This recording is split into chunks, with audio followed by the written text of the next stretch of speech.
Now, it may well look like I'm relaxing, but believe me, I rarely put my feet up at Eurobike. But right now, I'm sat on board, literally, the Aqua Quad.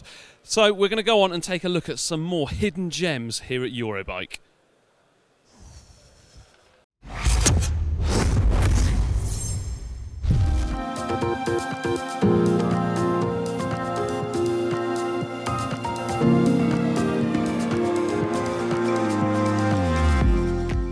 Right, if you're like me and into a little bit of interior design too, have you ever fancied a carpet made out of handlebar tape? Well, maybe you can from the folks at Dedder. That's twisting my melon, man. Oh, hello Thomas. Good to see you, mate. Do you ride in the filthiest and most contaminated areas in the world? Then maybe, just maybe, this is for you, the Cycle Wash. A standalone product, probably not suitable for everybody's homes, let's face it, but if you're lazy, I reckon this could well be for you. It's just like one of those drive-in car washes. You simply wheel your bike in, slowly wheel it through the other end, and well, you've got yourself a clean bike. Just wish I had a bike to try it with. Now, there is something for absolutely everyone at Eurobike, including the canine friends, or even the feline friends. I wouldn't mind getting around on that one. Right, I'm sat inside of something called the Microlino right now. Now, Eurobike is not full of just bicycles. There's all sorts of modes of transportation. Of course, bicycles is the primary thing. This one doesn't have the pedals I am used to, I must say, but we have got some, well, accelerator and a brake. Right, time to drop the hood and take it out for a drive.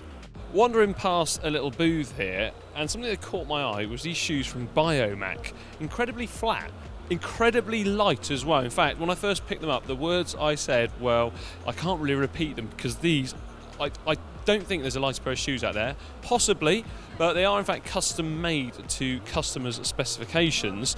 So it's truly like a slipper, if you like. Now, one of the reasons why it's got that flat sole is because, check out where this cleat is positioned, right in the middle. Now, some riders out there believe that this is a more effective place to start pedaling from. Adam Hansen, friend of the channel, he has his cleats back on his own custom-made shoes pretty far too.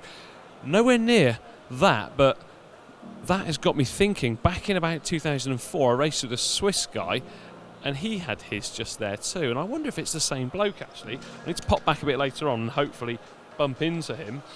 I'm going to put these back now before I end up breaking them. As you can see, not very good at that.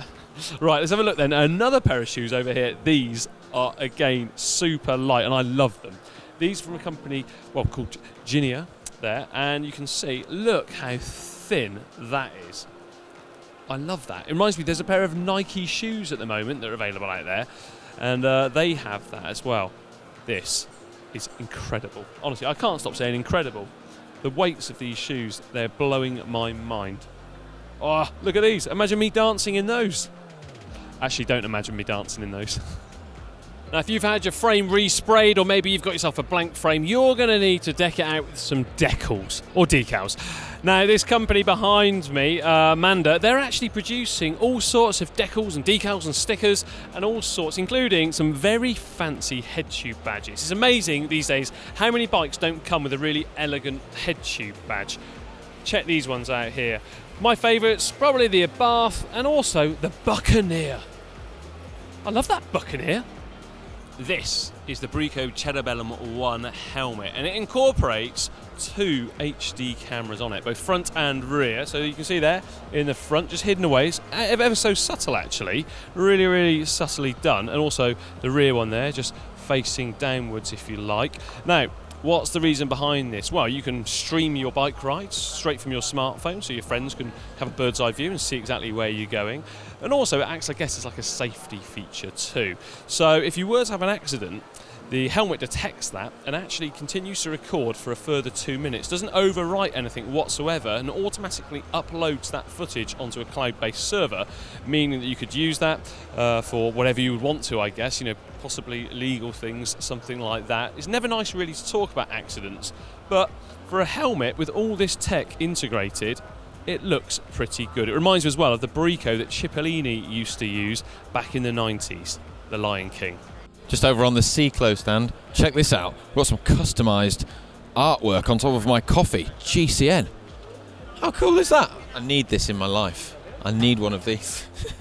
Now, these rather large industrial looking machines behind me from Holland Mechanics are actually building bicycle wheels. Now, there's very little manual labour involved whatsoever. All it takes is one person at the start of the journey of that wheel being born to simply place the spokes into the rim holes where the nipples are then automatically adjusted and the wheel is laced. The wheel is then passed. This is all done automated, by the way. It's then passed into another machine, which kind of tensions up the wheel a little bit more, and then it gets de-stressed. So it's had a bit of weight either side of the actual hub unit. The weight is placed onto the rim just to kind of bed the spokes in a little bit more, and then finally it's trued up in this machine just behind me there. The whole process can take as little as 7 minutes. That is absolutely, mate, that's music to my ears. Now, as a bike mechanic, the least favourite job for me certainly has to be building wheels. I never really enjoyed it. I didn't mind it too much doing my own, but for other people, nah, not my thing.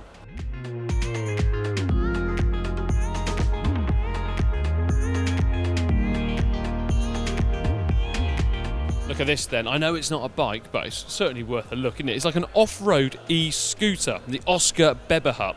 Maximum speed, 35 kilometres an hour. I think that's pretty much the limit I'd want to go at off-road. It does have adjustable coil-over suspension, both front and rear, held together as well with nuts and bolts. There's no welding at all on there. You can even tow a trailer along. I think this would be ideal for my holidays.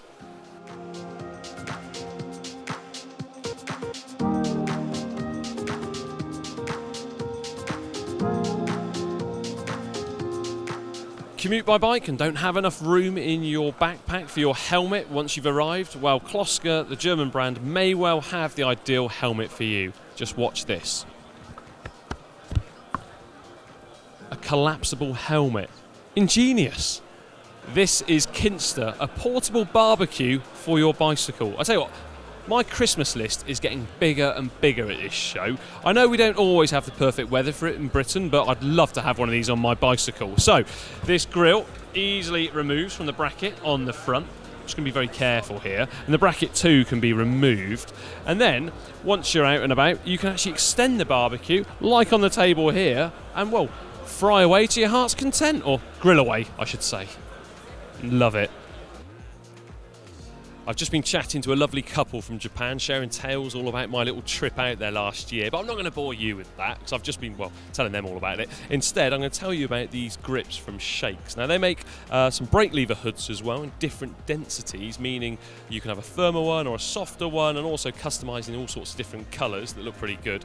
But these ones here are going to go onto a time trial bike. So here on the base bar, we've got quite a soft density, meaning that if you've got sweaty hands, something like that, you're going to get a nice firm grip. Now, the way that they're actually installed onto the handlebar is by using some really strong double-sided tape, which wraps around first, and then you slide the grips on into place. And the great thing about it too is that if you are to cut them, because you want to customise the length at all, there is a few different indentations for you to follow, meaning no unsightly lines, especially if you've got a bit of an unsteady hand. I'm a big fan of things like this because I think bar tape on handlebars on time trial bikes never looks really that good, but these, it just gives a real super sleek appearance. Also, it's worth pointing out that on these grips, they're not actually perfectly round. Instead, there's kind of a bit of a pointy shape to it, but it's curved off quite nicely, meaning that you can grip them just a little bit tighter, and well, it's just more ergonomically correct, I guess. I'm a big fan of these. It makes me want to get a time trial bike. There we are, bits of tech that you're certainly not going to find in your regular everyday bike shop. Let me know which bit though was your favourite down there in the comment section below, and also remember to like and share this with your friends. I love looking around these halls. Right, also check out the GCN shop at shop.globalcyclingnetwork.com.